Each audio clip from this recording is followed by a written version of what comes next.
Papasalamat ako sa iyo sa mga grasya na binigay mo sa akin, sa mga pagkakataon na binigyan mo ako ng lakas upang makapanaliksik ng sarili kong pag-aaral sa Bible at nagsishare ako according sa aking sariling panampalataya na ako'y umaasa na makatulong ito sa aking kapwa. Ganon din, Lord, nagpapasalamat ako sa iyo sa biyaya na binigay mo sa akin dahil na ang pagaling ko ay alam ko ikaw ang nagkokontrol at ikaw ang naghahawak sa aking buhay.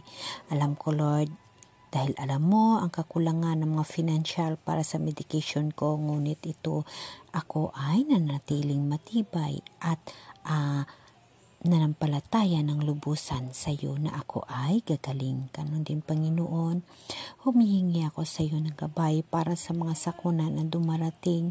Bigyan mo ang lahat ng katawan ng tamang pagmulat ng kanilang mga mata upang tuunan nila ng pansin ang kanilang mga sarili sa pakikipag-ugnay sa iyo, Panginoon, para sa buhay na walang hanggan. Gabayan mo sila, Panginoon. Turuan mo sila ng mga dapat nilang gagawin. Amen. So, brothers and sisters, so today, i-continuous ko lang ang 2 Chronica chapter 6 verse 7 na tayo, no? Pinabalak ng aking ama, ito ang sabi ni Solomon, no? Na ipatayo ng tahanan si Yahweh, ang Diyos ng Israel. Ngunit sinabi sa kanya ni Yahweh, mabuti ang binabalak mong magpatayo ng isang templo para sa akin, subalit hindi ikaw ang magpatayo niyon, kundi ang isa sa magiging anak mo. Natupad ngayon ang pangako ni Yahweh, humalili ako sa aking amang si David at naluklok ako sa trono ng Israel gaya ng kanyang pangako na itayo ko na ang templo sa ikarangal ni Yahweh, ang Diyos ng Israel. Naroon na ang kaban ng tipan na kinalalagyan ng kasulatang nakatitik sa bato na pinagtibay ni Yahweh sa mga anak ng Israel. So dito guys sa verse na 11, ayun, naroon na ang kaban ng tipan na kinalalagyan ng kautusan, nakatitik sa bato na pinagtibay ni Yahweh sa mga anak ng Israel. So ibig sabihin, ang mga simbahan, kaya mayroon tayong mga leader o mga simbahan sa iba't ibang iglesia or iba't ibang pamumuno, dahil ito sila ay nagtuturo sa atin ng ating dapat gagawin na naaayon sa mata ng Diyos. Dahil lahat na nagtuturo sa atin, kahit ano ka man na iglesia or ano ka man na parte ng mga religious, ay nagtuturo tungkol sa kabutihan para sa ating kaluluwa sa mahal na Diyos. So, ang lahat ng mga tinatawag na church, temple, lahat to yan sila ay mayroong namamahala, no? At yun sila ay tumuturo sa atin upang magkaroon tayo ng kaalaman ayon sa ating mahal na Diyos at ang kanyang kagustuhan, ang ating masunod at kung ano ang mga dapat nating gagawin. Dahil ang kaban ng tipan, ito yung mga alituntunin mula sa ating mahal na Diyos. So brothers and sisters, alam naman natin na ang kaban ng tipan ay naaayon ito sa tinatawag na konsepto sa Biblia, ano? So, sa pagkakaalam ko, mayroong dalawang kahulugan, ano? Itong tinatawag na kaban ng tipan ay isang sagrado at mahalagang bagay na ginagamit ng mga Israelita bilang isang sisidlan ng mga bato ng tipan, mga kautusan ng mahal na Diyos.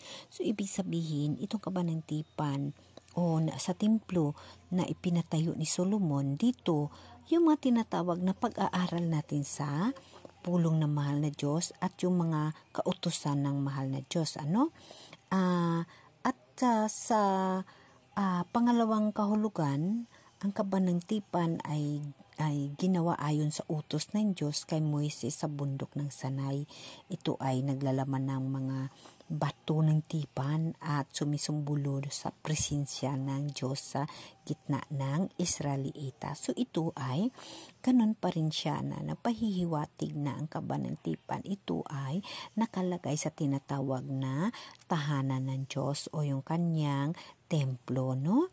So, at ito siya ay may leader. So, ito siya ang tinatawag na mga church or mga temple na mayroong pare, pastor, or anuman ang tawag natin sa ating mga nangunguna sa atin upang pangalagaan nila ang kabanantipan at ituturo sa ating mga katauhan. Sila ho yung mga, kumbaga noong unang panahon ay mga siserdote, ano? So,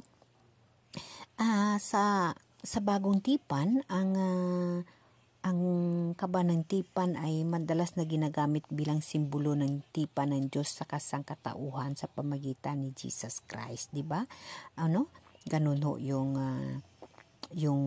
mga ibig sabihin, no? Sa bagong tipan ay itinuturing na isang bagong kasunduan o tipan ng Diyos sa sangkatauhan na nagbibigay ng pag-ibig at sakripisyo kay Jesus Christ, kay Jesus, ano?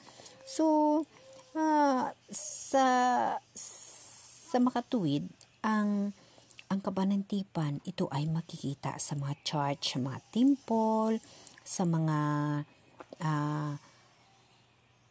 may mga leader tayo, no? Mga pastor, pari, mga presidente, or mga leader natin sa ating simbahan or sa ating church or sa ating tinatawag na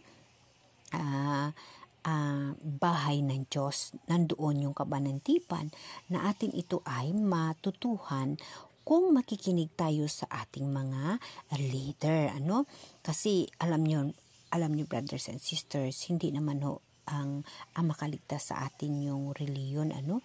Kasi nakalagay naman sa ating kasulatan dito sa 2 Chronica chapter 6 sa verse 6, mula sa 5, nakalagay naman dito, no, sa verse 5 na hindi pa rin ako pumili ng sinuman upang mamuno, no, sa Israel. So ang Israel kasi isang bayan, no, na nung panahon ito ay mga katauhan nga naniniwala at nanampalataya sa mahal na Diyos. Ngunit pinili ko ang Jerusalem. So ito yung Jerusalem. Ito yung tinutukoy na pinatayuan ng templo ni Solomon. At dito makikita ang kabanantipan. Ito sila yung mga church, mga temple, no? Mga religious na mayroon tayong mga leader na humahawak ng kabanantipan upang yun ang ituturo sa atin. Dahil ang kabanantipan, ito yung tinatawag na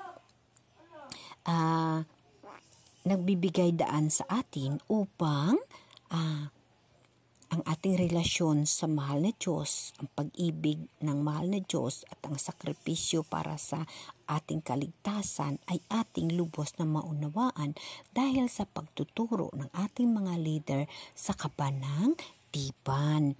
So guys, ibig sabihin, kung ano man tayong reliyon, kung ano man tayong mga religious, hindi ho yun importante. Ang pinalangka-importante, mayroon tayong mga leader na humahawak ng kabanantipan upang tuturuan tayo sa matuwid na landas patungo sa ating mahal na Diyos. Kag of course, ang ating sariling panampalataya, yung individual na relasyon natin sa mahal na Diyos, yun ang pinaka-importante.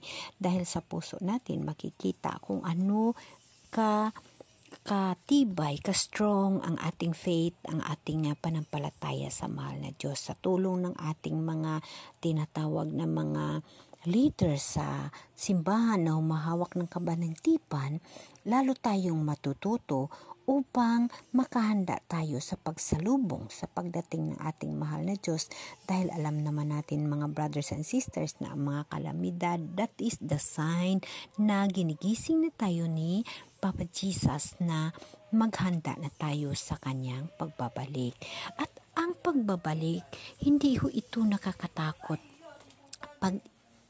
Usapan ang second coming ng ating mahal na Diyos dahil ito ay para sa atin upang tayo'y makahanda, upang malasap natin ang tinatawag na buhay na walang hanggan. Ang pangako ng mahal na Diyos, ang buhay na wala ng kamatayan kasama ang mahal na Diyos. So kailangan natin pag-usapan kung paano natin salubungin at ikabubuhay dahil alam natin, brothers and sisters, marami pang sakuna, marami pang mangyayari sa buhay natin. Kaya kailangan natin maging matibay, hawak tayo sa ating mahal na Diyos. Huwag tayong bibitiw. Ihingi natin sa Holy Spirit na mahal na Diyos na nandito sa atin na huwag tayo pababayaan at hindi tayo matitintar at hindi tayo matatakot sa lahat ng darating dahil nandyan sa atin ang mahal na Diyos. Okay? Dapat nating hahanapin kung saan ang kaba ng tipan at atin isasaliksik sa ating buhay, atin ikakabuhay ang kaba ng tipan ng mahal na Diyos dahil yun ay mga kautusan